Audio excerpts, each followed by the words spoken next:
Hello, Cleveland. This is Alex Hoffman from the Too Much Effing Perspective podcast, and welcome to Quick Taps, short episodes with short stories for short attention spans.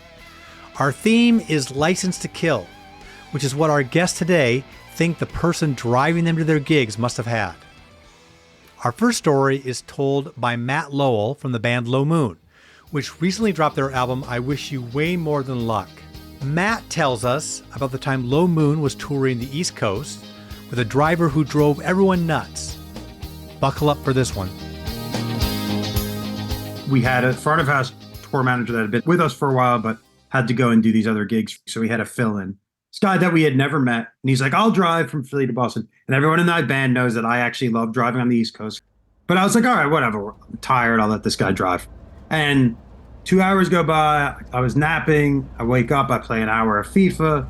And Sam, my guitar player, he hits me on the shoulder and he's like, dude, where are we?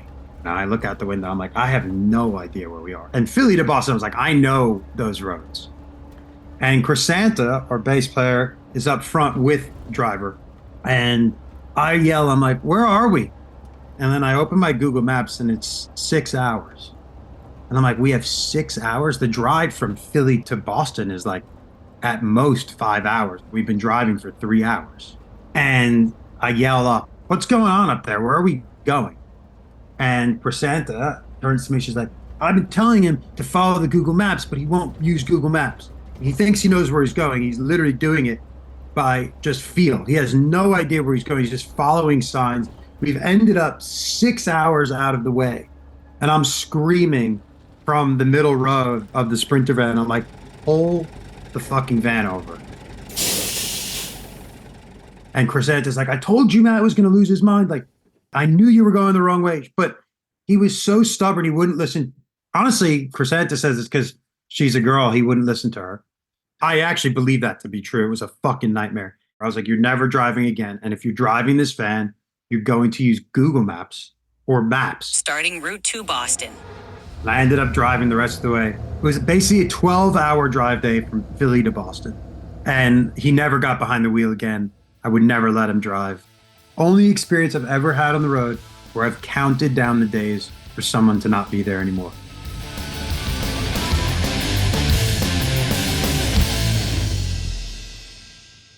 Our next story is told by composer Daniel Davies, who has a solo album entitled Ghost of the Heart.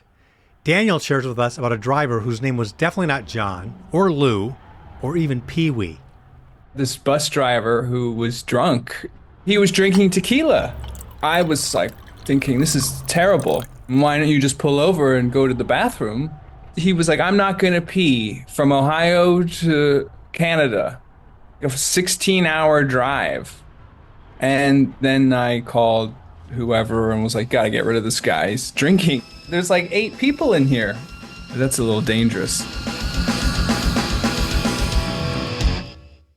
Next up is recording artist Arsun, who recently released his album, Babe, I Hear the Thunder in Your Heart. Arsun tells us about touring Europe as Cat Power support act with a guy behind the wheel who did as much stopping as driving. And a couple of the shows on the tour, I wasn't opening. So basically, the Cat Power band would fly out for a festival that they were doing, and then I would meet them in the next city. And so I'd be traveling alone with the driver a good amount. And in Europe, they have this thing where the drivers have to not go over a limit of driving, or else they get penalized. So we're driving through like Switzerland or something, and we're supposed to get to this next city, but this driver was a very strange guy. We were driving and he offered me some moonshine looking shit. He definitely wasn't drinking while he was driving, but he just like had it stashed. I was like, that's kind of weird. Okay, whatever. And we're supposed to like be at the next destination ready to go. And my entire time while I was sleeping, I heard vague partying on the bus. I was like, what's going on? And I like wake up and I get down, walk down the stairs, and the driver's there cooking breakfast in the RV, and he's just like in his underwear. The RV is trashed. It's like destroyed. And he must have had actually brought people in there in the middle of the night. And that was what I was hearing. And I'm like, hey, where are we? And we're still on the border of Switzerland. And he's like, my clock ran out, can't go anymore. And I'm just stuck. And this guy is not talking to me, nothing. I'm just like at a gas stop. I'm like sitting on the curb there thinking to myself, what am I going to do? He can't drive till tomorrow. How am I going to get out of here? And this driver is definitely getting fired, and he did get fired. It didn't last long. But I ended up taking like 6 trains or something just to wake up and go downstairs. And you see this huge driver in his underwear that just had a party in the RV. I was like, no fucking way. That's insane.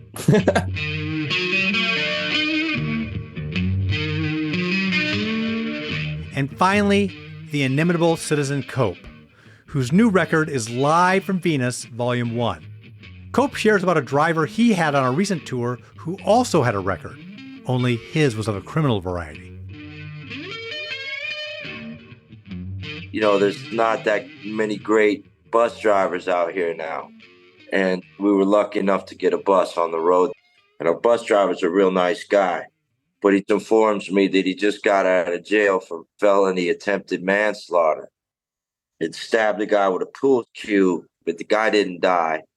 And so I'm sitting next to him, and he's telling me all these stories. I asked him if he ever had to go into therapy after being in jail for so long. And he says, jail's not like the movies. It's not like the TV. It's just like a gated community, except you just can't leave. He says, it's not that bad. I'd go back if I had to do it again. So I'm driving with this guy, and he's driving fast the whole time. And I have to tell him all the time, hey, man, slow down. I'm kind of getting worried that he's going to take it the wrong way if I tell him to slow down.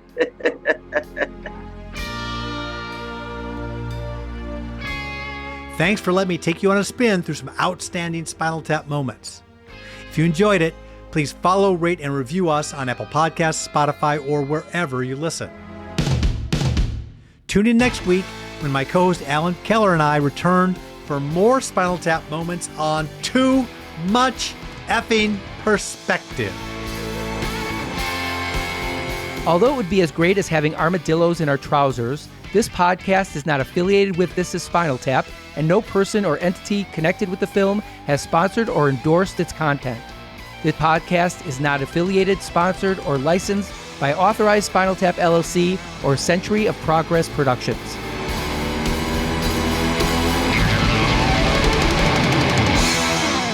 Too Much Effing Perspective is a Milwaukee Talkies original. Evergreen Podcast Network.